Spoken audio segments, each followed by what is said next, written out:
Let me ask you a question that most people never stop to ask. Why do you need to stay happy with you in order to feel safe? I know that sounds confusing, but think about this. Is there someone whose approval you cannot afford to lose? Maybe there's a person that you disagree with, but you can't disagree with. Or maybe you need to give them do a favor for them, but you can't. Because the moment your peace depends on someone else's approval, you're no longer a free man. Rabbeinu Bachya says something radical. He says that one of the greatest benefits of Bitachon is not money and it's not calm. It's not even the protection that we get. It's freedom. It's freedom from everything, from every other person. Not political freedom, not financial freedom, but freedom of your mind. The person who truly trusts in Hashem, Rabbeinu Bachya says, doesn't need to flatter anyone. He doesn't have to bend over backwards for anyone. He doesn't have to sell pieces of his soul to be in someone else's good graces, because he knows something that most people don't know. He knows that the moment you rely on people as the source for whatever you're looking for, you become their slave.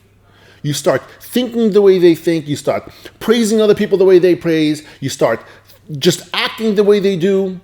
And Chazal actually put it very sharply. It says there's a Mamar Chazal says, if you eat at someone else's table, you begin agreeing with everything that they say. That's the concept. And suddenly, without chains, without force, without anything, without any notice whatsoever, your free will is out the door.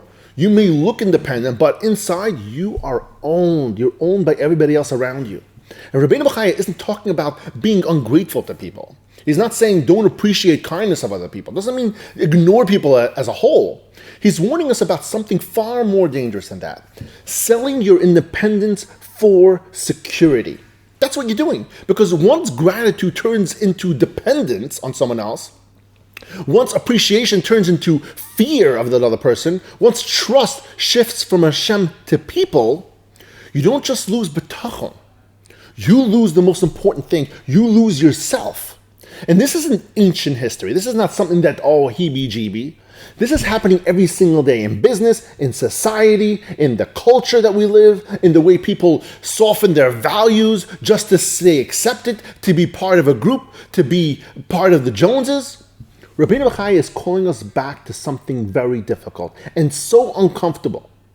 Inner freedom. I repeat, inner freedom.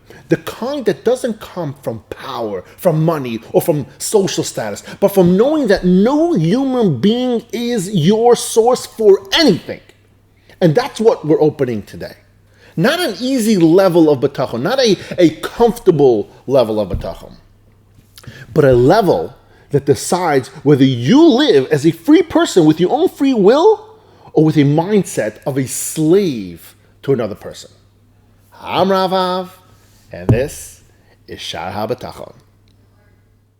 Okay, good morning, everyone, and thank you so much for joining us all here today. Today's shiur should be Le'ilu Nishmas, our dear friend Menachem ben Yisrael Yaakov, as well as my dear aunt Rivka Bas Gavriel Tzvi, and for Zaidi, Reb Shmuel ben Yosef Dova Cohen, V'schus l'refu shalem v'karov Mishalom ben Tzarachel, Miriam Bas Sarah. Today we are on page 21 in the Ora Vigdor, for those who are following along. And we are still in the introduction to Shiur Bitachon. And today in the introduction, we're going to talk a bit, what are some of the benefits that Bitachon provides for an individual? What's the whole point of Bitachon? Is it just a spiritual thing? But we're going to talk about some of the benefits that we have on a human standpoint, not on a spiritual standpoint, but on a human standpoint, where we can gain out of having Bitachon. And today, the topic of today's reason, so to say, one of the benefits of Bitachon is freedom from outside influence. Now, what I mean by this is like this. The way we operate every single day, the things that we do, very often has to do with someone else. Maybe we're trying to please someone, maybe we're trying to get something from someone else, or we're trying to fit in, right? Living up to the Joneses, walking the talk, talking the talk. Why is that so important? Very often when we hang out with a certain group of people, we start talking like them, we start thinking like them, we start behaving like them, And if they're not a good group, then, hopefully you can get away from that. But that's kind of what we're alluding to over here today. Human beings, we gravitate towards other people. And having bitachon is going to help you out with this problem. Now, let's talk about the text inside. Among the other benefits of trusting in Hashem is is that a person who trusts in Hashem 100%, like Hashem is the provider of everything, his trust will bring him to resist serving any other power, any other person. He won't set his hopes on any other person. And he won't count on the help of human beings. And he won't be subservient to them because of their assistance towards them. And he won't try to flatter them and try to do things that may be beyond his nature, or even if they are within his nature, they shouldn't be doing that. And he won't give in to them on something that's against the service of Hashem. Very often that's a problem. When we were kids, our parents, and by the way, it's the same when we're adults, but our parents would tell us when we were children, stay away from this and this person, or stay away from this group of people, don't go to this area. Why? Because they don't want you to be influenced by those people, by that circumstance, by that environment. Why? Because what happens is we turn into that. And if it's a negative impact, if it's an avera that goes on, or just bad traits that goes on, we're going to wind up being just like them. And that's the fear over here. The fear over here is that because you're trying to fit in, you're trying to be one of the people in the group, in the clique, be part of the boys, that's an issue. That's where the problem comes in over here. And he won't be afraid, if he has bitachon, of those antagonizing him. Meaning they'll be like, they'll make fun of you. It was, you don't want to be like us. So like what happens, when we're kids, a lot of times, like you might, if your friends are smoking, you'll start smoking. They start doing, I don't know, pot, you'll start smoking pot, whatever it is. But the point is that if you have bitachon in Hashem and you trust in Hashem in every single instance, you don't feel the need to be part of the boys. You don't feel the need to say, I got to be one. I need to feel cool. I need to feel validated, accepted. And so when you feel that bitachon is 100% part of you, you won't need to feel anyone else's approval when it comes to this.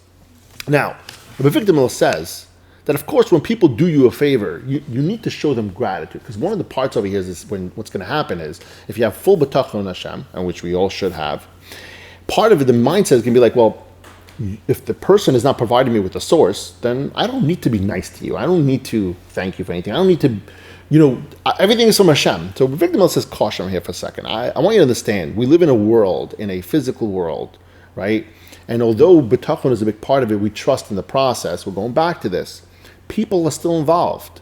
You still need to live in a world with people, so you need to behave appropriately. There's an etiquette that's involved in it. Being a Baal Bitachon doesn't mean you can be rude to other people. It means that when someone does something for you, someone does something nice for you, you thank them. When someone does something rude to you, you don't lash back out at them and try to fight back. Those are the kind of things, the traits that we need to understand, that we have to remember that that's part of Bitachon. Part of Bitachon is behaving on a humanistic level, on a cause and effect system that Hashem created. But all this time, just remembering inside who really runs all this in the world. Who actually is the provider of that? With that, I just want to finish off, being that's Friday. I saw something very interesting this morning in the Orach Chaim HaKudosh. Orach Chaim HaKudosh starts off this week. It says Yisra is the Kohen Midian, Chosen Moshe. He was the father-in-law of Moshe. It's very interesting. Now we know that Yisra he converted, he became a Jew, and he left his days of Avodah Zarah. But why is the Torah say Kohen Midian and bring him back to him being a priest of Midian and also the leader of Midian? Why does it got to go back there? It's like as if someone worked on themselves and then you go back to them and says, you remember the days when you were misbehaving? Why do you got to go there? Why do you got to bring up a sore topic? I worked on myself. I worked on my character. I try to behave. So what's the whole point?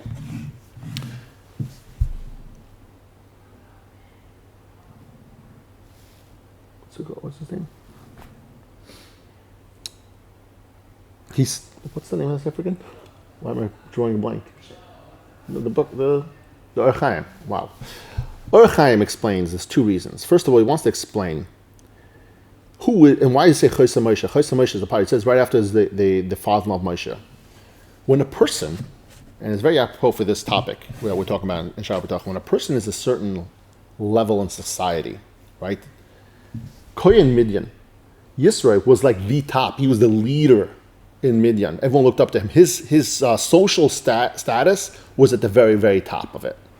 Comes along Moshe Rabbeinu, who's a fugitive from Egypt, and he takes him as a son-in-law. Everyone might look at it like, what are you doing? You're Yisro. You're the Kohen of Midian. You are the leader. And you're taking this nobody who's a fugitive, a Jewish guy? What's up with that? That's one. The second thing, he wants to show that later on, Yisro says, I now realize that Hashem is the only God in the world. And he says that publicly. In order to solidify the greatness of Yisro and how he changed, we need to show him that he didn't care about other people.